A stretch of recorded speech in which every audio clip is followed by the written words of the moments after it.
Hello guys, welcome to magic voice over. When life give you tangerine episode 11 தான் பார்க்க போகிறோம். வாங்க வீடியோக்குள்ளே போயிடலாம். இப்போ கும்யூனுக்கு வந்து உடம்பு சரியாயிடுச்சு. அவளுக்கு வந்து மெடிசன்லாம் வாங்கிட்டு அந்த பிகாசோ வந்து அவங்க அம்மா கிட்ட போய் சொல்லிட்டு இருக்கான், நீங்கள் ஒன்றும் கவலைப்படாதீங்க, கொஞ்சம் நாளுக்கு முன்னாடி நானும் அந்த ஏரியாவில் தான் இருந்தாங்க, சரியாக காத்தோட்டம் கூட கிடையாது, ஜன்னல் வேற உடஞ்சிருக்கு, அதனால தான் எல்லாத்தையும் மூடி வச்சிருக்காங்க அப்படின்னு அவன் சொல்லும்போது அவங்க அம்மா சொல்கிறாங்க, கடவுளே நான் மட்டும் டைமுக்கு வராமல் இருந்ததுன்னா என்னோட பொண்ணோட நிலைமை என்ன ஆகுறது. அவன் சொல்கிறான், நீங்கள் தான் உங்கள் பொண்ணு காப்பாற்றிட்டீங்களே மேடம்னு சொல்லும்போது, இல்லைப்பா அவள் தான் என்ன காப்பாற்றினா, என் பொண்ணு ரொம்ப நல்ல பொண்ணு, அவளுக்கு ரொம்ப நல்ல மனசு, அவளுக்கு இப்படி எல்லாம் நடக்கக்கூடாதுன்னு நான் நினைச்சிட்டு இருந்தேன், கடைசியில் இப்படி ஆயிடுச்சுன்னு சொல்லி அவங்க அழுதுட்டு இருக்கும்போது அவங்களுக்கு வந்து ஒரு மெடிசன் எடுத்து கொடுக்குறான், தாங்க சாப்பிடுங்க, நீங்க ஆரோக்கியமா இருந்தால் தான் உங்க பொண்ணு ஆரோக்கியமா இருக்கும் அப்படிங்கவும், இல்லப்பா எனக்கு வேண்டாம் அப்படின்னு சொல்றாங்க. அந்த நேரத்துக்கு வந்துட்டு நம்ம கும்யானோட பாய் ஃப்ரெண்டு ஓடி வரான். இவன் அவன் தானே ஓடி போறான்ல, உங்களுக்கு தெரியுமான்னு கேட்டது, எனக்கு இவன் யாருன்னெல்லாம் தெரியாது ஆண்டின்னு அவன் சொல்லும்போது, இவன் அவளை போய் பார்த்துட்டு அவளுக்கு காலை காட்ட ஷூ சாக்ஸ் எல்லாம் போடணும் அப்படின்னு சொல்லிட்டு போட்டு விட்டுட்டு இருக்கான். அந்த நேரம் அவங்க அம்மா பார்த்துட்டு, என்ன உங்க அப்பா மாதிரியே இருக்கானே இவன் அப்படின்னு யோசிக்கும் போது அவன் சொல்றான், நீ தான் வேணும், நான் முடிவு பண்ணிட்டேன், நம்ம ரெண்டு கல்யாணம் பண்ணிக்கலாம், இப்பவே கல்யாணம் பண்ணிக்கலாம், யோசிக்காத அவன் சொல்லும்போது, கத்தாத, எங்க ஹாஸ்பிட்டல்ல எங்க அம்மாவும் இருக்காங்க அப்படின்னு சொல்லும்போது அங்க ஒரு நர்ஸ் சொல்றாங்க, இவங்களை போய் வெளியில போய் விளையாட சொல்லுங்க, இவங்க தொல்லை தாங்க முடிய மாட்டேங்குதுன்னு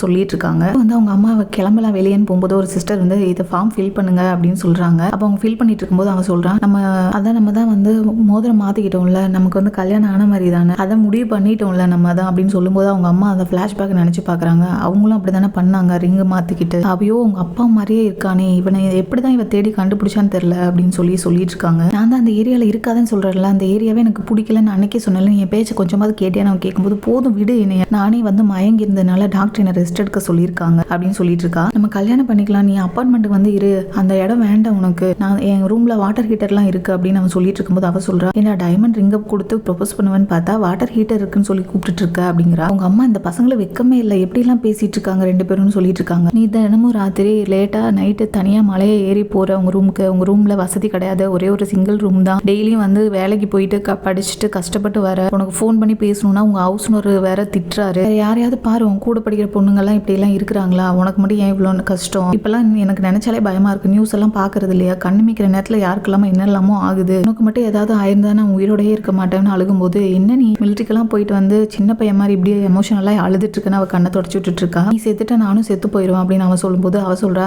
வாழ்க்கை யாருக்காகவும் நிக்காதுங்கிறா. அப்போ செத்து போயிட்டா நீ வாழ்வியான்னு அவன் கேட்கும்போது, அப்படியெல்லாம் இல்லை, கொஞ்சம் வருஷம் ஆச்சு, நான் வாழ்ந்து தானே ஆகணும், அதை தான் சொல்றேன் அப்படிங்கிறா. அதை நீ ரொம்ப கியூட்டா இருக்க ஐயோ அப்படிங்கிறான். அப்போ இங்க பாரு, கொஞ்சம் தான் கேஸ் உள்ள போச்சு, இவ்வளோண்டு தான் டியூபை உள்ள விட்டாங்க, ரொம்ப எல்லாம் உள்ள விடல, ரொம்ப எல்லாம் போகலன்னு அவ சொல்லும்போது அவன் சொல்றான், இங்க பாரு, நீ தனியா இருக்காத, நீ ஏன் கூட தானே வாழ போற, எங்க அம்மா கூட இல்ல, நீ ஒன்னும் கவலைப்படாத, நான் எப்படியாவது எங்க அம்மா அப்பா கிட்ட சம்மதம் வாங்கிடுவேன் அப்படின்னு சொல்லும்போது அவங்க அம்மா அந்த நேரத்தில் நினைக்கிறா, அப்படிதானே அவங்க அப்பாவும் வந்து சொன்னாரு அப்படின்னு யோசிச்சுட்டு இருக்கா. அம்மா ஒன்று கஷ்டப்படாம நான் பாத்துக்கிறேன், நீயும் கொஞ்சம் அப்பப்பா ஐஸ் வைக்கிற மாதிரி எங்க அம்மா கிட்ட பேசுன்னு அவன் சொல்லும்போது, நான் ஏன் பண்ணணும், எனக்கு தான் உங்க அம்மாவை பிடிக்கலங்கிறா, எங்க அம்மா மனசளவில் மென்மையானவங்க தான், தப்பா எடுத்துக்காத அவங்க பேசுனதுன்னு சொல்லும்போது, அப்படின்னா அவங்க ஏன் டின்னர் அப்போ அப்படி நடந்துக்கிட்டாங்கன்னு அவ சொல்றா. இதான் கேட்டுட்டு இருந்த அவங்க அம்மா அந்த நேரத்துக்கு வந்துட்டு, இவங்க அம்மா என்ன சொன்னாங்க என் பொண்ணு கிட்ட, என்ன எதுக்கு இப்படி நடந்துக்கிட்டாங்க, என்ன பிரச்சனை உங்க அம்மாக்கு, என்ன சொன்னாங்க அப்படிங்கிறாங்க. இல்லம்மா நீங்க நினைக்கிற மாதிரி எல்லாம் ஒன்றும் இல்லை, பயப்படாதீங்கன்னு சொல்லும்போது, இல்ல எனக்கு தெரிஞ்சு ஆகணும், என்ன பிரச்சனை அப்படிங்கிறாங்க. இப்போ இந்த ஆண்டிஸ் கடையில் உட்காந்து அவங்க ரெண்டு பேரும் சாப்பிட்டு இருக்கிற பார்த்துட்டு இந்த ஆண்டிஸ் கேட்குறாங்க, ஐயோ என் கண்ணை என்னால் நம்பவே முடியல, நீ உண்மையிலேயே சாங்கில் பொண்ணு தானம்மா அப்படிங்கிறாங்க. சாங்கில் பொண்ணா இருக்கிறதுல என்ன ஆச்சரியம் இருக்கு அப்படின்னு அவன் கேட்குறான். அந்த ஆண்டி சொல்றாங்க அவளை பார்த்து, உன் அப்பா ஆசையை நிறைவேற்றிட போல இருக்கு அப்படிங்கவும், இன்னொரு ஆண்டி, ஏண்டி இப்படி எல்லாம் பேசிட்டு இருக்கீங்க சின்ன பசங்கட்டன்னு சொல்றாங்க. முன்னாடி இவங்க அப்பாவும் இவங்க அம்மாவும்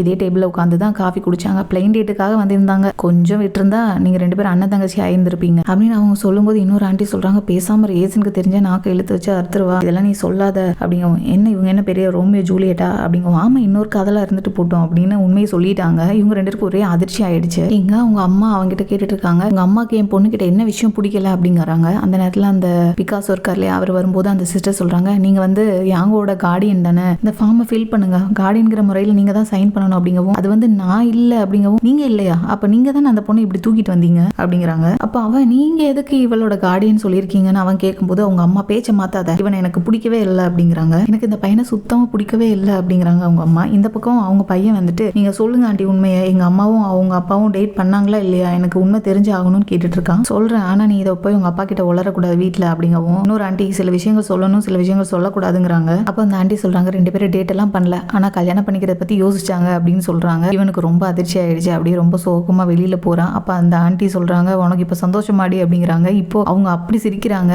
உனக்கு மட்டும் சிரிப்பு இல்லையான்னு சொல்லிட்டு 3 பேர் சேர்ந்து சிரிக்கிறாங்க. இப்போ இவன் வெளியில வந்து சோகமா நின்றுகிட்டு இருக்கான். அவங்க அப்பா வந்துட்டு, இப்ப எதுக்கு தலையில இதை வந்து கட்டிட்டு நின்றுகிட்டு இருக்க, நீ என்ன விவசாயமா பண்ண போற அப்படின்னு கத்துறாரு. அப்ப நீங்க சந்தோஷமா இருக்கீங்க வச்சிங்களேன்னு அவன் பாவமா கேட்கறான். நான் சந்தோஷம் பண்ற மாதிரி நீ ஒரு விஷயம் பண்றியா, போய் மொட்டை போட்டுட்டு வா, நான் ஒரு 50,000 கொடுக்குறேன் உனக்கு அப்படிங்கிறாரு. அவன் மிலிட்ரி கிளம்பிக்கிட்டு இருக்கான். அப்ப அவங்க அம்மா வந்துட்டு மிலிட்ரியில சின்ன பசங்களெல்லாம் அடிக்க மாட்டாங்கல்ல அப்படின்னு சொல்லி அழுதுட்டு கேட்கும்போது, அழுகிறதா இருந்தா எதுக்கு என் கூட வந்தீங்க, இப்போ எப்ப பார்த்தாலும் என் உசுரை வாங்கிட்டுங்கிறான். அப்போ இதுக்கு தான் சொன்னா தலையா அடிச்சுக்கிட்டேன், காலேஜ் போய் ஒழுங்கா படிடா அப்படின்னு சொன்னா கேட்டியா அப்படிங்கிறாங்க. இப்படி தேவையில்லாம நுழைவுத் தேர்வு என்ட்ரன்ஸ் எக்ஸாம் சொல்லி வச்சோம்னா விவரம் இல்லாதவங்கள எப்படி படிப்பாங்க, அதுக்குதான் இப்படி எல்லாம் ஆர்மி போறாங்க அப்படின்னு சொல்லி அவ புலம்பிக்கிட்டு இருக்கா. வந்து அந்த ஆண்டி சொல்லிட்டு இருக்காங்க அவகிட்ட, பிகாசோ வந்து மிலிட்ரிக்கு போயிட்டான், கடைசி நேரத்தில் எடுத்த முடியும்னு சொல்லி சொன்னா அப்படிங்கவும் இங்க ரூம்ல இருக்கிறது எல்லாத்தையும் எடுத்துக்க சொன்னாங்க, உனக்கு வேணுங்கிறதெல்லாம் எடுத்துக்கோ அப்படின்னு சொல்லிட்டு இருக்காங்க அந்த ஆண்டி. அப்ப அவ சொல்றா, இதுக்கு இப்படி பண்ணாரு, கடைசி நேரத்துல சொல்லாம போயிட்டாரு அப்படின்னு யோசிச்சுட்டு இருக்கா. இப்ப எப்படி பாக்குறது அவரை அவ சொல்லிட்டு இருக்கும்போது ஆண்டி சொல்றாங்க, நீ தான் வேலையை விட போறிய கொஞ்ச நாள்ல, எப்படியும் நீ அவனை பார்க்க முடியாதுன்னு சொல்லும்போது அந்த தியேட்டர் ஓனர் சொல்றாரு, நீ கண்டிப்பா பார்க்கவே முடியாது, எதிர்காலத்துல கூட அவனை பார்க்க முடியாதுங்கிறாரு. வாழ்க்கையில நம்ம ஒரு சில பேரை ஒரு முறை தான் சந்திப்போம், அவங்கள வந்து அப்ப தவற விட்டுட்டோம் அப்படின்னா திரும்ப அதை வந்து நம்ம சந்திப்போமானே தெரியாது அப்படின்னு அவர் சொல்றாரு. இப்போ அவ அங்க ஒரு பெயிண்டிங்கை பார்த்துட்டு, ஓ இதே மாதிரி தான் என்ன அவர் அன்னைக்கு முதுகுல தூக்கிட்டு ஓடுனாரோ, உங்களுக்கு எல்லாம் மனசாட்சியே இல்லை அப்படின்னு சொல்லி நினைச்சிட்டு இருக்கா. அந்த ரூம்ல வேகமா காத்தடிச்சு ஒரு கிளாத் மூடி இருந்தது, என்னன்னு போய் எடுத்து பார்த்தா கடைசியா கேட்டுப்பா இல்லையா, ஒரு டிராயிங் வந்து வரைஞ்சு கொடுத்துட்டு போங்கன்னு சொல்லிட்டு அதுதான் அவர் வரைஞ்சு வச்சுட்டு போயிருந்திருப்பாரு. இப்போ இந்த இடத்துல ஒரு பிளாஷ்பேக் காட்டுறாங்க. அதாவது இவளுக்கு புக்கு கொடுக்கறதுக்காக அவன் போயிருப்பான் இல்லையா, 2 பேரும் நடந்து மலை மேல ஏறி நடந்து போய்கிட்டு இருக்கும் போது அவ சொல்லிக்கிட்டு இருக்கா, நான் ஒரு பரம ஏழை, இன்று இரவு எனது கண்ணீர் பனியாய் கொட்டும் அப்படின்னு சொல்லி அவ பாடிட்டு இருக்கும் போது அவன் சொல்றான், ஓ இதை நீங்க பாத்துட்டீங்களா அப்படின்னு சொல்லும்போது, போயும் பிடிக்கும்னு சொல்லி தானே எழுதிருக்கீங்க அப்படிங்கிறா. பரவாயில்லையே, நல்ல சென்டிமெண்டான ஆளா இருக்கீங்களே அப்படின்னு சொல்றா. என்னன்னா என்ன மாதிரி ஒரு ஏழ்மையை யாரும் விரும்பி ஏத்துக்க மாட்டாங்க, பணம் இல்லாம இருக்கிறது ஒன்றும் பெரிய விஷயம் இல்ல, ஆனா கவிதையால மட்டும்தான் அதை அழகா காட்ட முடியும் அப்படின்னு அவன் சொல்லும்போது அவ சொல்றா, உனக்கு சொல்லவா, நீங்க பெயிண்டிங் அழகா பண்றீங்கல்ல, ஆசைப்பட்டாலும் கத்துக்க முடியாது, நீங்க உங்க திறமையை பயன்படுத்தி பணம் சம்பாதிக்கிறீங்க, எல்லாராலையும் அப்படி இருக்க முடியாதுல்ல, அதனால நீங்க நினைக்கிற மாதிரி நீங்க ஒன்றும் ஒரு ஏழை கிடையாது, இன்னொரு உண்மையை சொல்லணும் அப்படின்னா உங்களோட கேர்ள் ஃப்ரெண்ட் ஒன்றும் அவ்வளோ அழகெல்லாம் கிடையாது, இதுக்காக நீங்க கூனி குறுகி எல்லாம் நிக்கணும்னு அவசியம் இல்ல, ஆனா நான் இதை சொல்றதுனால நீங்க அவளை மறந்துட்டு வந்து உங்க வாழ்க்கையை நல்லா வாழ்வீங்களான்னு எனக்கு தெரியாது, ஆனாலும் சொல்றேன், மேக்கப் இல்லாம அவளை பார்க்க சகிக்கவே இல்ல, கழுத மாதிரி இருக்கா அப்படின்னு சொல்றா. அப்புறம் அவ சொல்றா, என்ன நானே வெறுக்கிறேன், என் வாழ்க்கை அப்படியே தான் இருக்கும் அப்படின்னு சொல்லிட்டு இருந்தா, அப்புறம் அப்படியே தான் இருக்கும், இந்த டிராயிங்லாம் 101 கிடைக்குமா, எனக்கெல்லாம் கிடைக்குமா அப்படின்னு சொல்லி நீயே வந்து உன்னையே தாழ்வு மனப்பான்மையா நினைச்சுக்கிட்டு இருந்த அப்படின்னா யாருமே வந்து கொடுக்க மாட்டாங்க, நீ அதுக்கு தகுதியானவன் தான், எனக்கு எல்லாமே கிடைக்கும் அப்படின்னு நீ பாசிட்டிவா நினை, எல்லாமே உனக்கு கண்டிப்பா கிடைக்கும், பார்க்க மாஸ்டர் ரோசி மாதிரியே இருக்க அப்படின்னு அவ சொல்றா. அப்ப அவன் கேட்கறான், நீ டிராகன் பால் பாப்பியான்னு கேட்கறான். அப்ப அவ சொல்றா, நீ நல்ல வேளை என் குடும்பத்துல ஒரு ஆளா இல்ல, இதே இந்த வார்த்தையை என் தம்பி கேட்டிருந்தானா ஓங்கி ஒரு அறை விட்டுருப்பேன் அப்படின்னு சொல்லும் போது அவன் சிரிக்கிறான். உனக்கு சிரிப்பெல்லாம் கூட வருமா அப்படிங்கிறா. எனக்கு இப்பதான் தெரியும் அப்படின்னு அவன் சொல்றான். அப்பதான் அந்த இடத்துல வந்து அவன் சொல்றான், இந்த மரத்தை தான் சொன்னேன், கொரியாலேயே வந்து பெரிய கிறிஸ்துமஸ் ட்ரீ அப்படின்னு அவன் சொல்லும் போது அவ ஒரு நிமிஷம் நினைச்சு பாக்குறா. ஏன்னா அவளோட பாய் ஃப்ரெண்டுக்கு அவ வந்து சொல்லியிருப்பாளையா, வந்து மலை மேல வீடு பார்த்தேன், இந்த இடத்துல வந்து ஒரு பெரிய அழகான ஒரு கிறிஸ்துமஸ் ட்ரீ தெரியும் அப்படின்னு சொல்லிட்டு. அப்ப அதை தான் நினைச்சு பார்த்துட்டு இவங்கிட்ட சொல்றான், நம்ம 2 பேரும் ஒரு இக்கட்டான சூழ்நிலையில தான் சந்திச்சிருக்கோம் அப்படின்னு அவன் சொல்லும் போது அவன் சொல்றான், உனக்கு தெரியுமா, நீயும் ஒரு பெரிய கிறிஸ்துமஸ் ட்ரீ தான், கிறிஸ்துமஸ் ட்ரீங்கிறது நின்ன இடத்துலயே வந்து அதுக்கு என்னென்ன வேணுமோ எல்லா வேலையும் செஞ்சுக்கும் அப்படின்னு சொல்றான். அப்போ அந்த மரத்தோட வேலை என்ன அப்படின்னு அவ கேட்கும்போது, அந்த கிறிஸ்துமஸ் ட்ரீ வந்து ஒரு சின்ன வீட்டுல இருக்கலாம், இல்ல சின்ன ஒரு கடையில இருக்கலாம், ஆனா எங்க இருந்தாலும் ஒரு வெளிச்சத்தை கொடுக்கும், மனசுக்கு ரொம்ப சந்தோஷத்தை தரும், உன்னை பத்தி நல்ல விதமா சொல்லணும்னு தோணுச்சு, அதனாலதான் இப்படி எல்லாம் சொன்னேன், இது நினைச்சுக்காதன்னு சொல்றான். இது எல்லாத்தையுமே வந்து அந்த பிளாஷ்பேக்ல அந்த பெயிண்டிங்கை பார்த்து அவன் நினைச்சு பார்த்துக்கிட்டு இருக்கா. அதாவது இவன் வந்து ஒவ்வொரு தடவையும் அவளுக்கு வந்து நிறைய புக்ஸ் எல்லாம் கொண்டு வந்து கொடுக்கும்போது இவன் தான் வந்து அதை சமந்துட்டு அவ வீட்டுக்கு கொண்டு வந்து கொடுப்பான். அப்போ இதெல்லாம் வந்து அவங்க பேசிக்கிட்டது. இப்போ கும்மியானா பாய் ஃப்ரெண்டும் பஸ்ல வந்துட்டு இருக்காங்க, கேசட் ஒன்று ரெக்கார்ட் பண்ணி கொண்டு வந்திருந்தா, அதை கேட்டுட்டு 2 பேரும் நல்லா இருக்குன்னு சொல்லிட்டு பேசிட்டு இருக்காங்க. அப்போ வந்து அவ காலில் வந்து காயப்பட்டிருக்கா. அப்போ அவன் கேட்கறான், உனக்கு வேலை ரொம்ப கஷ்டமா இருக்கா, கொஞ்சம் கூட ஃபன்னே கிடையாதான்னு கேட்கறான். என்ன பண்றது, அதுக்காகலாமா வேலைக்கு போவாங்க, பணம் சம்பாதிக்க தானே வேலைக்கு போகணும் அப்படின்னு சொல்றா. அப்போ அவன் கேட்கறான், இல்ல நீ வந்து படிச்சதே வந்து ஆபீஸ் வேலைக்கு போகணுங்கிறதுக்காக இல்ல, உனக்கு ரொம்ப பிடிச்சது ஏதாவது இருக்கும்ல அப்படின்னு சொல்றான். அப்ப அவ சொல்றான், எனக்கு ஒரே ஒரு ஆசை மட்டும் இருக்கு, சுதந்திரம் வேணும், தனி மனித சுதந்திரம்னு சொல்றான். இப்ப கும்மியான் வந்து அவங்க வீட்டுல பேசி,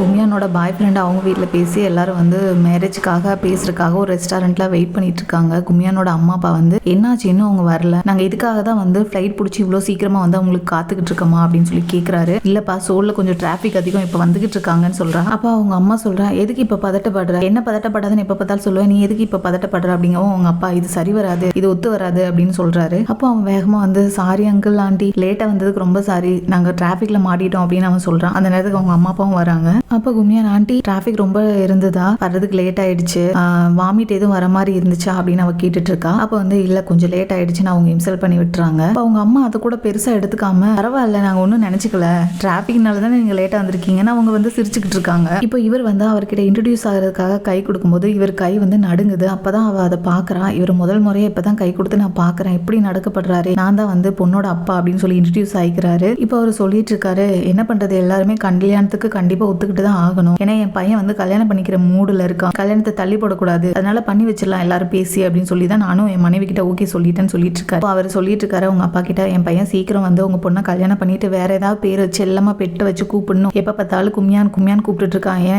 என் பேரும் அதே இருக்கனால எனக்கு தான் என்னமோ மாதிரி இருக்குன்னு சொல்றாரு. இப்போ அவங்க சொல்றாங்க, ஏன் உங்க பொண்ணுக்கு வேற ஏதாவது பேர் வச்சிருக்கலாம்ல அப்படிங்கிறாங்க. இப்போ அவ வந்து எல்லாத்துக்கும் வந்து சூப் ஊற்றி கொடுத்துட்டு ஃபுட்டெல்லாம் சர்வ் பண்ணிட்டு இருக்கா. கடைசியில் இவளுக்கு வந்து ஃபுட்டெல்லாம் இல்லாமல் சூப்பு கம்மியாக தான் இருந்தது. அதை சாப்பிட போகும்போது அவங்க அம்மா ஒரு நிமிஷம் யோசிச்சு பார்த்துட்டு அவங்க கிட்ட இந்த ஃபுட்டை அவளுக்கு கொடுத்துட்டு இவங்க வந்து அந்த கொஞ்சோண்டு இந்த சூப்பை எடுத்துக்கிறாங்க. நாங்கள் வந்து எங்கள் ஊரில் கல்யாணம் பண்ணுறதுக்காக ஒரு நல்ல நாள் பார்த்து சொல்கிறோம் அப்படின்னு அவங்க அப்பா சொல்கிறாரு. அப்போ வந்து அந்த ஆண்டி வேகமாக சொல்கிறாங்க, இவகிட்ட நீ உங்கள் அப்பா கிட்ட இதெல்லாம் சொல்லவே இல்லையா அப்படின்னு சொல்லி கேட்குறாங்க. அவள் ஒரு நிமிஷம் அவனை பார்க்குறா. நீ எதுக்கு, நான் உன்னை தானே கேட்டேன், எதுக்கு அவனை பார்க்குற அப்படின்னு சொல்கிறாங்க. அப்போ தான் வந்து அவங்க சொல்கிறாங்க, என் பையனுக்கு வந்து ஒரே இடத்துல தான் கல்யாணம் பண்ணணும்னு நான் விரும்புகிறேன், 2 இடத்துல கல்யாணம் பண்ணுறது நல்லா இல்லை, அவன் வந்து ஒரு காட்சி பொருளாக இருக்கக்கூடாது, உங்களோட பழக்க வழக்கங்கள் வேணா வேறையா இருக்கலாம், ஆனால் உங்கள் பொண்ணு எங்கள் குடும்பத்தில் ஒருத்தி ஆக போகிறா, அதனால நீங்கள் எங்கள் குடும்பத்தை பற்றி தான் யோசிக்கணும், கல்யாணத்தை ஒரே இடத்துல நடத்தலாம், உங்கள் ஏரியாவில் நடத்துகிற மாதிரி இருந்தால் அப்போ சோலில் நடத்த வேண்டாம் அப்படின்னு அவங்க சொல்லும்போது அவங்க அப்பா சொல்கிறாரு, இல்லை கல்யாணத்தை சொல்லியே வச்சுக்கலாம் அப்படிங்கிறாரு. அவனோட அப்பா சொல்லிட்டு இருக்காரு, இனிமேலாவது உனக்கு வீட்டு வேலையிலேருந்து சுதந்திரம் கிடைச்சிரும் அப்படின்னு சொல்றாரு. அப்போ அவங்க சொல்கிறாங்க, யாரு இவளை பார்த்தா, இவ சூப்பு ஊற்றி கொடுக்குற அழகை பார்த்தீங்களா, இன்னும் சூப்பு கூட ஒழுங்கா ஊற்ற தெரியல, அவள் இன்னும் நிறைய கற்றுக்க வேண்டி இருக்கு, விவரம் இல்லாத பொண்ணா இருக்கா, அவளுக்கு இன்னும் நிறைய சொல்லிக் கொடுக்க வேண்டி இருக்கு அப்படின்னு அவர் சொல்லும்போது அவங்க அப்பா ஒரு நிமிஷம் டென்ஷன் ஆகுறாரு. வேலைக்கு போகிற ஒரு பொண்ணை வீட்டு வேலையும் சேர்த்து பார்க்கணும்னு சொன்னால் அது ரொம்ப கஷ்டம் தானே அவர் சொல்றாரு. அப்போ அவங்க சொல்றாங்க, ஆமா ரொம்ப கஷ்டம் தான், அதனால தான் வேலையை விட்டுற சொல்லிட்டேன் அப்படிங்கிறாங்க. அம்மா அப்படியெல்லாம் சொல்லவே இல்லைம்மா, வேலைக்கெல்லாம் போவாமா அப்படின்னு அவ சொல்லும்போது இதை பற்றி நம்ம அப்புறம் பேசுவோம் அப்படின்னு அவன் சொல்றான். இப்போ அவங்க அப்பா இதெல்லாம் கண்டுக்காம, ஏமா எனக்கு ஒரு சூப்பு இன்னும் கொஞ்சம் ஊற்றி தெரியும் அப்படின்னு சொல்லி கேட்குறாரு. அப்போ அவங்க சொல்றாங்க, இதையாவது உனக்கு ஒழுங்கா சர்வ் பண்ண தெரியுதான்னு பார்ப்போம் அப்படிங்கிறாங்க. எல்லா குடும்பத்திலையும் வந்து மூத்த பொண்ணுங்க தான் வீட்டு வேலையை செய்வாங்க, ஆனா உங்க பொண்ணு ரொம்ப வித்தியாசமா இருக்கா அப்படின்னு அவங்க சொல்லும்போது அவளுக்கு அதை ஊத்த தெரியாம திணறா. அப்ப வந்து அவளோட அப்பா வந்து அவளோட பாய் ஃப்ரெண்ட் கிட்ட வந்து சைகை காமிக்கிறாரு, போ நீ போய் ஹெல்ப் பண்ண அவளுக்கு அப்படின்னு சொல்லி. இப்போ அவ வந்து ஒரு நிமிஷம் ஃபிளாஷ்பேக்ல நினைச்சு பாக்குறா, அவங்க அப்பா வந்து அவங்க அம்மாக்காக பண்ணது. அப்போ வந்து அவங்க கதையை கேட்கும்போது எனக்கு அது சாதாரண விஷயமா இருந்தது, ஆனா இன்னைக்கு அது ரொம்ப பெரிய விஷயமா தெரியுதுன்னு நினைச்சிட்டு இருக்கும்போது அவன் போய் வேகமா இரு நான் ஊத்தி தரேன் ஹெல்ப் பண்றேன் அப்படின்னு சொல்லி போகும்போது அவங்க அம்மா வந்து நீங்க 2 பேருமே போங்க நான் சர்வ் பண்றேன் அப்படிங்கிறாங்க. இப்போ அந்த ஆண்டி சொல்றாங்க, உனக்கு ஏன் வீட்டு வேலை செய்ய தெரியலன்னு இப்ப புரியுது, உங்க அம்மாவே எல்லா வேலையும் செஞ்சிடறாங்க அப்படின்னு அவங்க சொல்லும்போது அவங்க அம்மா சொல்றாங்க, கத்து கொடுக்க எனக்கு மனசு வரல, எங்க உலகமே இவ தான், பார்த்து பார்த்து வளர்த்தோம், அதனாலதான் நான் அவளை வந்து எதுக்காகவே கஷ்டப்படுத்தினது இல்லை அப்படின்னு அவங்க ஒரு நிமிஷம் ரொம்ப ஃபீல் பண்ணி பேசுறாங்க. இப்போ அவங்க எல்லாத்தையும் முடிச்சுட்டு வெளியில வந்து வெயிட் பண்றாங்க. இப்போ அவன் வந்து வாங்க அங்கிள் ஆண்டி நான் வந்து ட்ராப் பண்றேன் அப்படின்னு சொல்லி கூடும்போது இல்ல நீங்க போங்க நாங்க போய்க்கிறோம் அப்படின்னு அவங்க அம்மா சொல்றாங்க. இல்லைன்னா டாக்ஸி வேணா பிடிக்க வேணா அவன் கேட்கறான். அப்ப வந்துட்டு டாக்ஸி எல்லாம் வேண்டாம், சோல்ல ரொம்ப டிராபிக்கா இருக்கும், நாங்க பஸ்ல போய்க்கிறோம் அப்படின்னு அவங்க அம்மா சொல்லும்போது அவ சொல்ற, அம்மா தயவு செஞ்சு ஒரு டாக்ஸியாவது பிடிச்சி போங்களேன், டாக்ஸில போங்க அப்படின்னு சொல்லும்போது அவங்க அப்பா வேகமா அங்க இருந்த ஒரு டாக்ஸியை கூப்பிடுறாரு. சரி நாங்க கிளம்புறோம் அப்படின்னு சொல்லி இவங்க 2 பேரும் சொல்றாங்க. அப்ப அவங்க அப்பா வந்து சொல்றாரு, நீ ஒன்னும் கவலைப்படாதம்மா, எந்த வகையிலையும் குறைஞ்சவ கிடையாது, நீ கிடைக்கிறதுக்கு அவங்க ரொம்ப கொடுத்து வச்சிருக்கணும், அப்பாவுக்கு தெரியும், அப்ப நான் கிளம்புறேமா நீ ஒன்னும் கவலைப்படாதான்னு சொல்லி 2 பேரும் பை பை காமிச்சு கிளம்புறாங்க. அப்ப அவங்க அம்மா வந்து அழுதுகிட்டே பாய் சொல்லாம போறதை வந்து அவ பார்த்து நினைக்கிறா. இப்ப வந்து அவனுக்கு கரெக்டா நடந்துகிட்டேனா அப்படின்னு சொல்லி கேட்கறான். நீதான் ஒழுங்கா நடத்திட்டியே, ஆனா உங்க அம்மா அப்பாவுக்கு தான் நீ தான் ரொம்ப முக்கியம்னு பேசுறாங்க அப்படின்னு அவ வந்து சொல்லிட்டு இருக்கா. இப்ப வந்து அவங்க எல்லாரும் சேர்ந்து கார்ல போய்கிட்டு இருக்காங்க. அப்ப வந்து உங்க ஆண்டி சொல்றாங்க, குமியோன் நீ வந்து வீட்டுக்குள்ளேயே வளர்ந்த செடின்னு நல்லா புரியுது அப்படின்னு சொல்லி ஆரம்பிக்கிறாங்க. அப்ப அவன் வந்து வேண்டாமா அப்படின்னு சொல்லி சொல்றான், நீ பேசாம இருக்கியா, எப்ப பார்த்தாலும் நான் வாய் திறக்கும் போதுல என் வாயை அடைக்கிறேன், கொஞ்சம் விட்டு இருந்தா அவங்க அம்மா அப்பா காலையிலேயே போய் நீ விழுந்திருப்ப போல அப்படின்னு அவங்க சொல்றாங்க. அப்ப அவர் சொல்றாரு,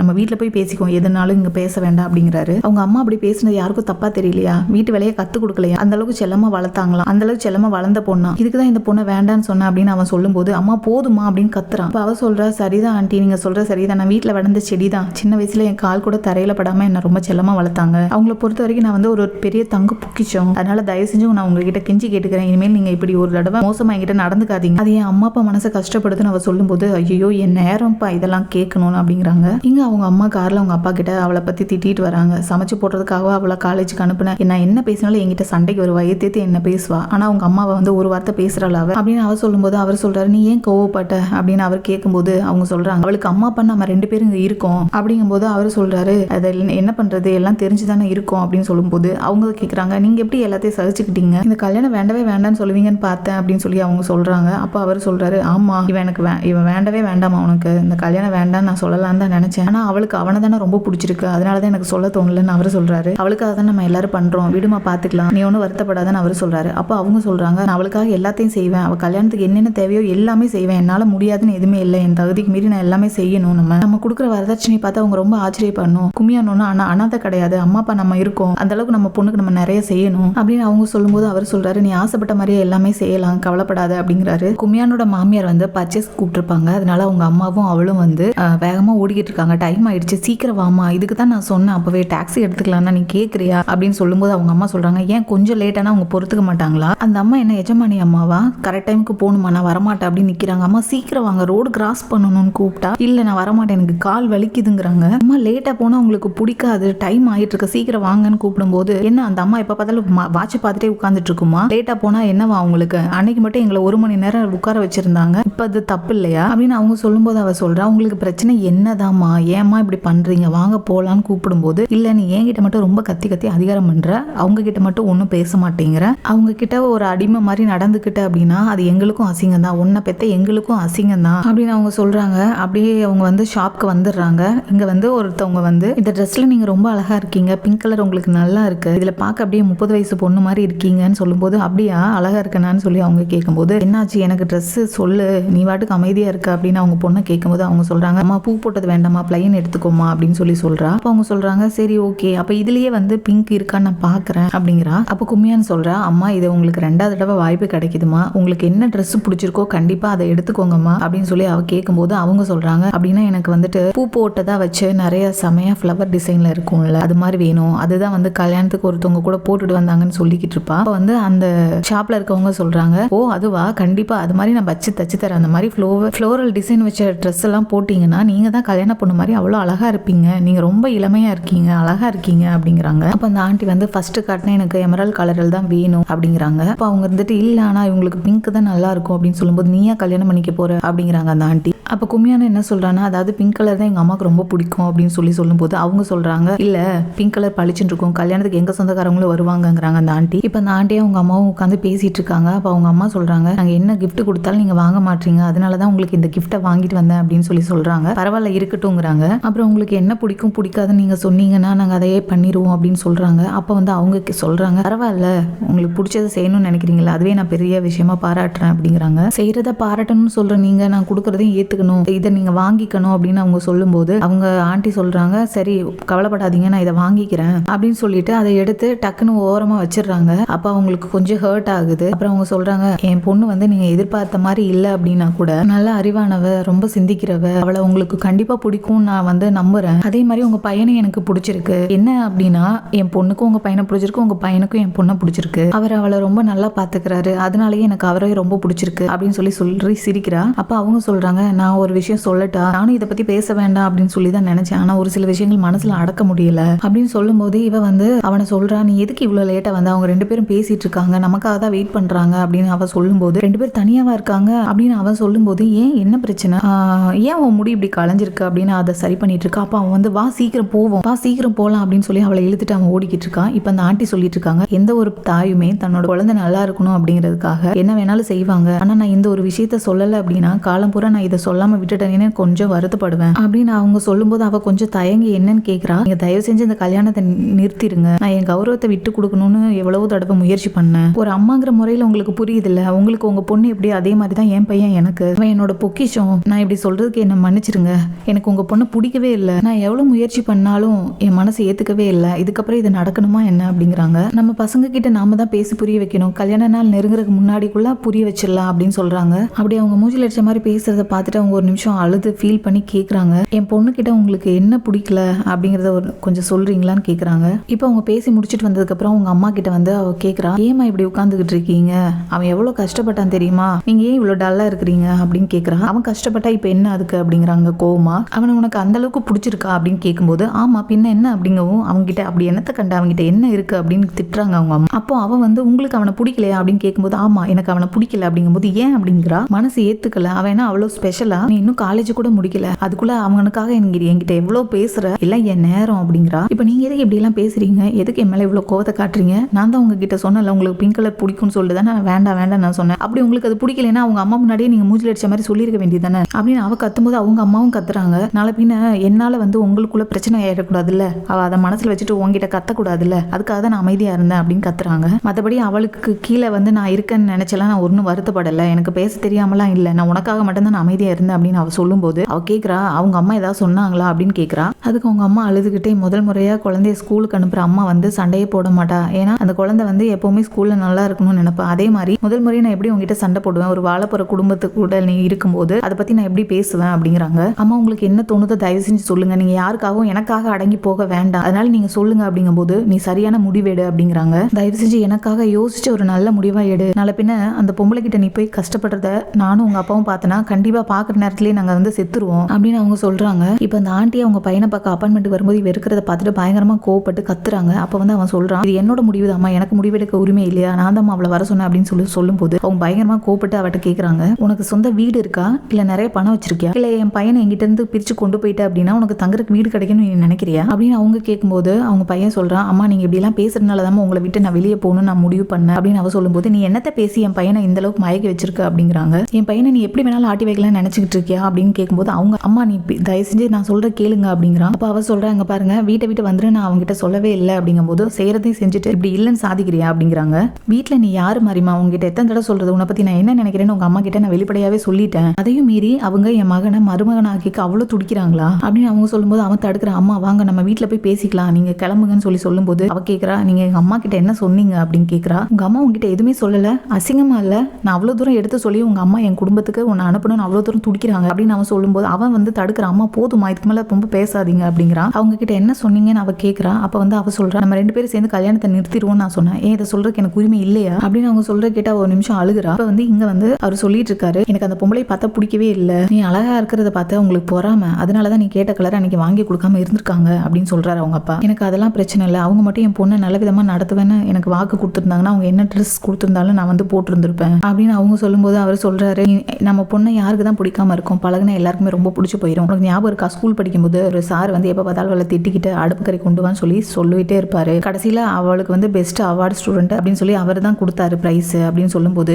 நான் அவருக்கு 30,000 வான் கொடுத்தேன் அப்படிங்கிறாங்க. நம்ம பசங்க ஸ்கூல் போகும்போது அவங்களுக்கு மட்டும் இல்லாம அவங்க சார் மிஸ்ஸுக்கு சேர்த்து எக்ஸ்ட்ரா ஓவரோல்லாம் கொடுத்து அனுப்பி விடுவேன், ஏன்னா நம்ம வந்து ரொம்ப கஷ்டப்படுறோம் அப்படிங்கிறதுக்காக நம்ம பசங்க கஷ்டப்படக்கூடாது அப்படிங்கிறதுக்காக தான் இதெல்லாம் பண்ணேன் அப்படின்னு அவங்க சொல்லும்போது அவர் கேட்கிறாரு, அப்போ அதுக்காக தான் அவளுக்கு வந்து அவ்வளோ வரதட்சணை கொடுத்தியா அப்படின்னு கேட்கிறாரு. அப்போ அவ சொல்றா, என் குழந்தைய யாராவது மோசமா நடத்தினா என்னால தாங்கிக்க முடியாது, அவங்களால ஏன் இதை புரிஞ்சுக்க முடியல, அவங்களும் ஒரு அம்மா தானே அப்படின்னு அவ அழுகுறா. அப்போ அவர் சொல்றாரு, அந்த பொம்பளை என்ன சொல்லுச்சுன்னு சொல்லு அப்படின்னு கேட்கிறாரு. அப்போ ஒன்றும் இல்லை, நம்ம பொண்ணு கிட்ட மட்டும் ஒரு மாதிரி நடந்துக்கிறாங்க, அவ எப்படி சலிச்சுக்குவா அப்படின்னு சொல்லி ஒரு நிமிஷம் அழுகுறாங்க அவங்க அம்மா. நம்ம பொண்ணு எப்படிப்பட்ட வாழ்க்கையும் சமாளிச்சுக்குவா அப்படின்னு அவர் சொல்லும்போது அவங்க சொல்றாங்க, இந்த வாழ்க்கை அப்படி கிடையாது, வாழ்க்கை முழுக்க கத்தி மேல நடக்கிற மாதிரியே இருக்கும், எனக்கு அந்த அனுபவம் இருக்கு அப்படின்னு அவங்க சொல்லும்போது அவர் சொல்றாரு, இல்ல அவ அப்படி கிடையாது, தன்மானத்தோட எப்படி வாழணும்னு நம்ம அவளுக்கு சொல்லி கொடுத்துருக்கோம், அதனால அவ கண்டிப்பா வந்து அவளுக்கு தெரியும் அப்படின்னு சொல்றாரு. இங்க வந்து என்னையும் என் பையனையும் பிரிக்கிறதுல குறியா இருக்கே, உன் புத்தி ஏன் இப்படி போகுது, உங்க அம்மா உனக்கு இதுதான் சொல்லி கொடுத்து வளர்த்தாங்களா அப்படின்னு அவங்க சொல்லும்போது அவங்க பையன் சொல்றான், உங்க அம்மா கிட்ட என்னமா சொன்னீங்க, இன்னும் ஏமா என்னை இவ்வளவு அசிங்கப்படுத்துறீங்க அப்படின்னு கேட்கும்போது படிச்சவங்களா இருந்தா சொல் பேச்சு கேட்டிருப்பாங்கிறாங்க, முடிஞ்ச அளவுக்கு நானும் மரியாதையா தான் நடந்துக்கிட்டேன் அப்படின்னு அவங்க கத்தும்போது, இல்லம்மா நீங்க ஒரு தடவை கூட மரியாதையா நடந்துக்கவே இல்லைங்கிறாவ, நீங்க எங்க அம்மாவை எப்படி நடத்துனீங்கன்னு எனக்கு நல்லாவே தெரியும் அப்படிங்கும்போது என்னதுன்னு கேட்குறாங்க. நீங்க பண்ணதெல்லாம் வந்து நான் இப்போ வரைக்கும் ஏன் சலிச்சுக்கிட்டேன் அப்படின்னா,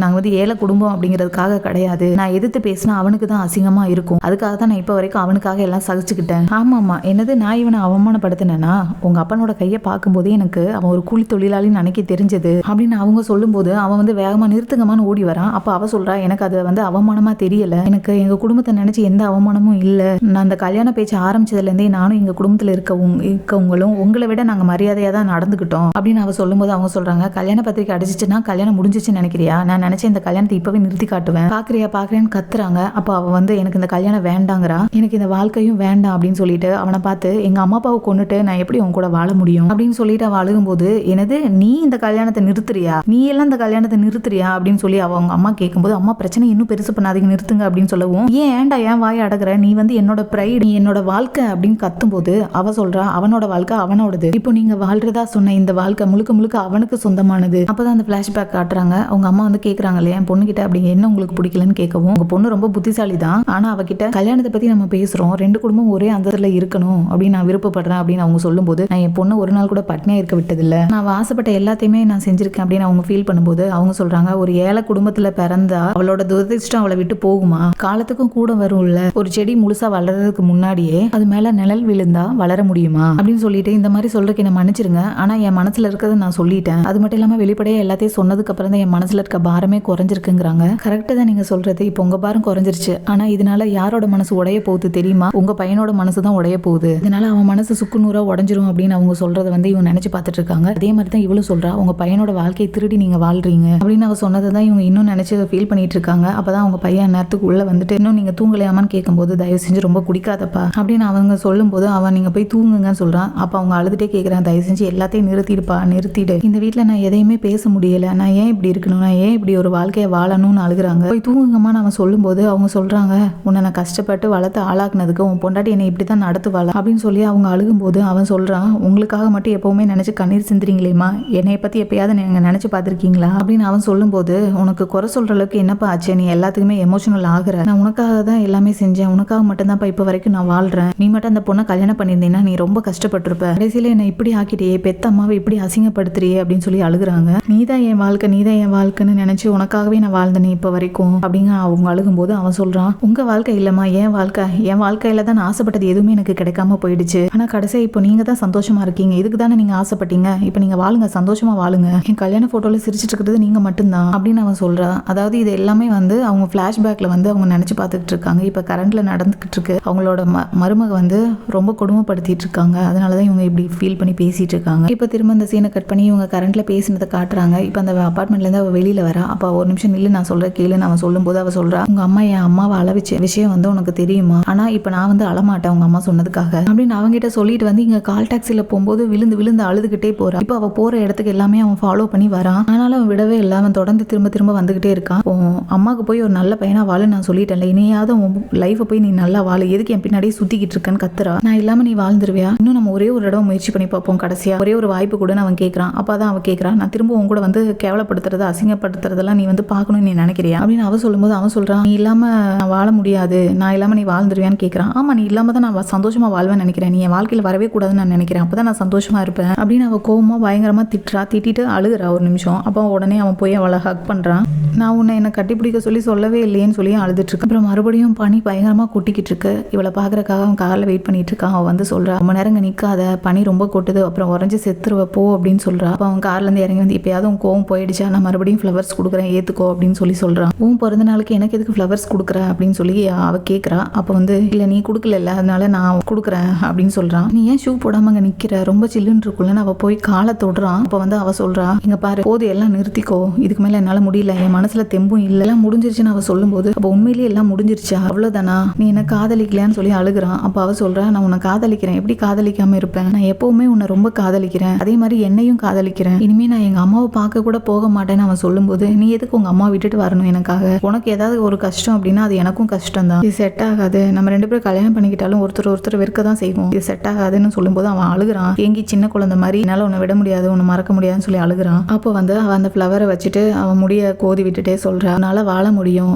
நான் வந்து எப்பவும் சொல்லுவேன்ல, நம்ம உயிரோட இருக்க வரைக்கும் வாழணும், கடைசி நேரத்துல உன் மனசை காயப்படுத்தினதுக்கு என்ன மன்னிச்சிருன்னு சொல்றான். நான் தான் சாரி கேட்கணும், என்ன மன்னிச்சிருன்னு அவன் அழுகுறான். அப்ப அவ சொல்றா, நீ எனக்காக இது வரைக்கும் செஞ்ச எல்லாத்துக்குமே ரொம்ப ரொம்ப தேங்க்ஸ், நம்ம வாழ்ந்த காலத்தை நீ எப்பவுமே மறக்காம ஞாபகம் வச்சிருப்ப, எனக்கு அதுவே போதும் அப்படின்னு சொல்லும்போது, கண்டிப்பா பிரிய தான் செய்யணுமா அப்படின்னு திரும்பவும் அழுகுறான். அப்பா வந்து ஹக் பண்ணிக்கோ அப்படின்னு சொல்றா. அப்ப அவன் வேண்டாங்கிறான். கடைசியா ஒரு தடவை ஹக் பண்ணிக்கோ அப்படின்னு சொல்றான். இப்ப ஹக் பண்ணிட்டு ரெண்டு பேரும் அழுகுறாங்க. அப்ப அவ சொல்றா, உன்னை நான் எப்படி மறக்க போறேன்னு தெரியலன்னு அழுகுறான். அப்ப அவன் சொல்றான், உனக்கு என்ன உதவி தேவைப்பட்டாலும் எனக்கு எப்ப வேணாலும் நீ தயங்காம ஃபோன் பண்ணுன்னு சொல்றான். அந்த சொல்ல உனக்குன்னு யாருமே இல்லை, எனக்கு எப்பவுமே கண்டிப்பா எதுனாலும் ஃபோன் பண்ண, அப்படி இல்லைன்னா மெசேஜாவது போடு அப்படின்னு சொல்லவும், கண்டிப்பா நான் உனக்கு ஃபோன் பண்ணுவேன் அப்படின்னு அவ சொல்றா. வாழ்க்கை போற இனிமேல் ஒருத்தரை பார்க்க கூடாதுல்ல அப்படின்னு சொல்லி அழுகுறான். எப்படி பார்க்க முடியும் அவ சொல்லும்போது, ஏன் இப்படி பண்ண, ஏன் என்ன இவ்வளவு தூரம் கஷ்டப்படுத்துற அப்படின்னு சொல்லி அவன் அழுகுறான். இப்போ இதோட இந்த எபிசோட முடிக்கிறாங்க. இந்த வீடியோ பிடிச்சிருந்தா லைக் பண்ணுங்க, சப்ஸ்கிரைப் பண்ணுங்க. தேங்க்ஸ் ஃபார் வாட்சிங் ஃப்ரெண்ட்ஸ். அடுத்த எபிசோட்ல பார்க்கலாம்.